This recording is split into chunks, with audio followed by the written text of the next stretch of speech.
A friend of mine, David Matelow of Toronto, who holds the largest private collection of Herzl memorabilia in the world, was interviewed a few days ago to a popular podcast and was asked the following.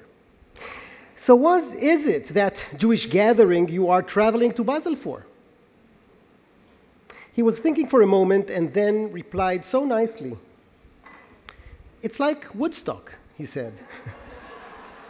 It's like the Woodstock for Herzl fans. And oh boy, he was right, so right, David. All of us here, fans of that dreamer, of that entrepreneur, of an imaginative political startup, that gentleman, younger than most of the current Israeli government ministers, who succeeded in changing world history. We are celebrating here in Basel 125 years for the first Zionist Congress, but actually, Herzl never wanted Basel. He wanted Munich.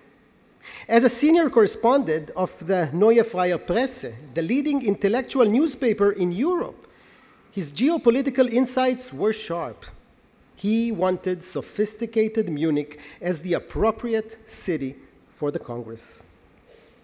He soon learned that as sharp he was about European politics, his insights about the Jews were apparently not quite as sharp. It was the rabbis of Munich, who were appalled by the thought that such a radical gathering would take place in their beloved city. At the bottom of a proclamation published against him, in an extraordinary show of unity, there were signatures of Orthodox, Reform, and conservative rabbis. The proclamation was paired with a request to prohibit the holding of the Congress and was immediately delivered to the authorities of Munich. Later, Herzl would call them, with sense of sarcasm, die Protestrabbiner, the protest rabbis. Yet he was smart enough to pick his battles and set his sights to Basel. How does one convene 208 Jewish delegates hailing from Europe, America, North Africa, and Israel to purchase tickets for boats and trains, travel weeks, and gather in a small Swiss city to discuss ideology? And why? Why on earth on this specific date? To pick the end of August for an international conference? Even before the European vacances is officially ended, what was he thinking about? It is a generally known fact that Herzl's frustrated passion was playwriting.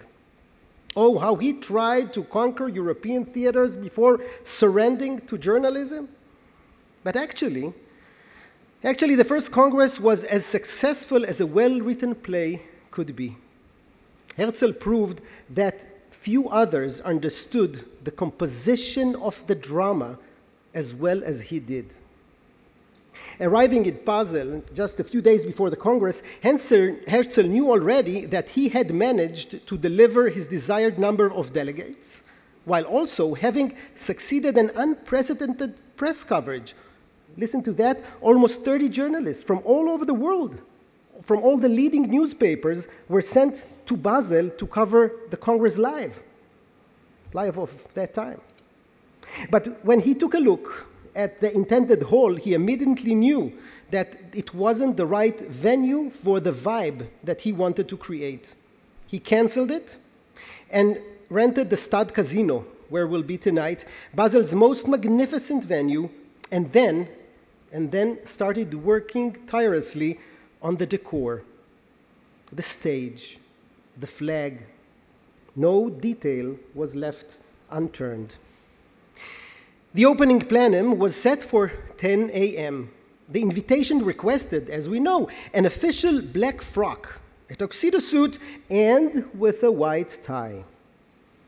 To Max Nordau, Herzl's deputy, and as you heard, I'm the vice chairman of the World Zionist Organization today, so I read quite a lot about Nordau, Herzl's deputy. So to Nordau, this seemed ridiculous. A frock, a tuxedo at 10 a.m.? He showed up in a light suit. Herzl sent him back to his hotel to change.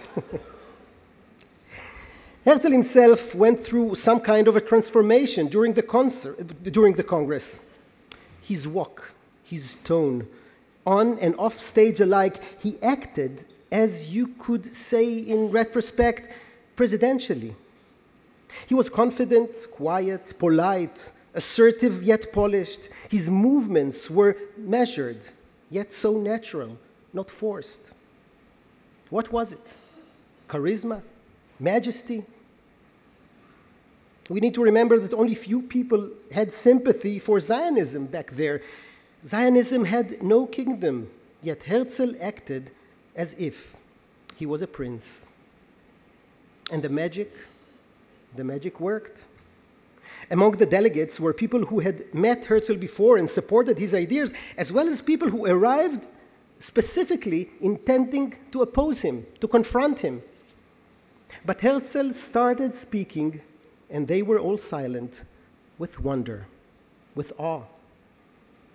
Some, even if they weren't 100% sure that he was right, admitted among themselves that they had never met such a Jew.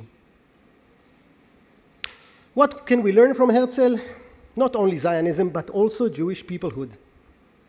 In his preparation for the Congress, he insisted that the Zionist dream would be appealing to as many Jewish outlooks, that everyone would have a seat at the table. That was the nature, that was the soul of his Zionism. Jewish peoplehood is that sense of brethren, of affection, of fondness, with radical empathy to every Jew, regardless of where they live in Israel or out of Israel, regardless of the synagogue they go or not go to, without being judgmental of their Jewish lifestyle, Jewish outlook, Jewish practice. Herzl had his bar mitzvah in the Neolog synagogue, the liberal synagogue in Budapest. As my friend Rabbi Mauricio Balter taught me long ago, Herzl himself proved that there is more than one way to be Jewish and that there is more than one way to be a Zionist.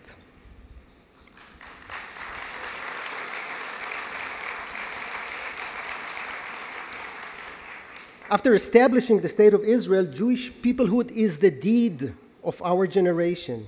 The dialogue between us, Jews who live in Israel, and us, Jews who live outside of Israel, should be conducted, must be conducted, not only with equality and without patronization, but with understanding that we can actually learn one from the other, and vice versa.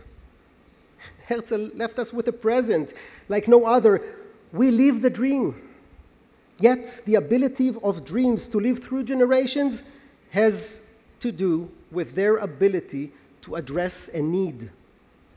Jewish peoplehood is such a necessity for all of us, Zionist dreamers in Israel and all over the world. Toda.